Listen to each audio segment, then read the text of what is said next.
দেশের রাজনৈতিক সংস্কৃতিতে এবং রাজনৈতিক ইতিহাসে যেগুলো সম্ভব, আমাদের কালচারাল স্টেটাসে যেগুলো সম্ভব, আমাদের মানবাধিকার পরিস্থিতি যেগুলো সম্ভব, ইভেন জুডিশিয়ারি জাজমেন্টও সেগুলো বিবেচনায় জুডিশিয়ারি জাজমেন্ট দেয়। কারণ এটা ব্রিটিশ নয়, এটা আমেরিকা নয়, এটা বাংলাদেশ।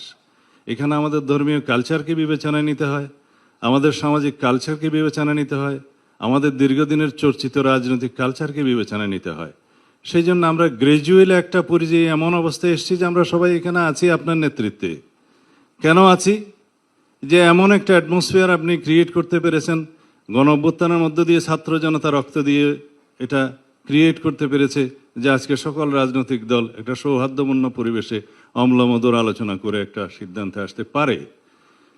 কিন্তু মাননীয় উপদেষ্টা, আমাদের কন্টিনিউয়াস সমর্থন আপনার প্রতি ছিল, আছে, কিন্তু এটা কন্ডিশনাল। আমাদের সমর্থন আরও অব্যাহত থাকবে, এটা সীমাহীন নয়।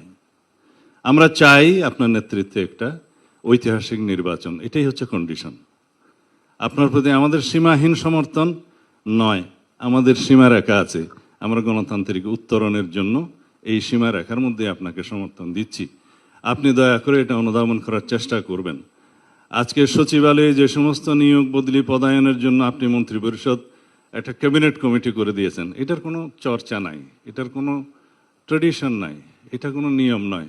তারা যা করছে পদোন্নতি নিয়োগ বদলির মধ্যে, সেটা ওখানে একটা রাজত্ব সৃষ্টি হয়েছে, আপনি খোঁজ নেবেন। আমরা খুব অসন্তোষ প্রকাশ করছি। তাছাড়া অন্যান্য বিষয়ে যাতে বাংলাদেশের সকল অর্গানে ব্যালেন্স থাকে, সেটা আপনাকে চেষ্টা করতে হবে মাননীয় প্রধান উপদেষ্টা। আমরা চাই না প্রতিরক্ষা বাহিনীগুলোর মধ্যে কোনো রকমের ভারসাম্যহীনতা নষ্ট হোক। আমরা সেটা এফোর্ড করতে পারবো না এই মুহূর্তে।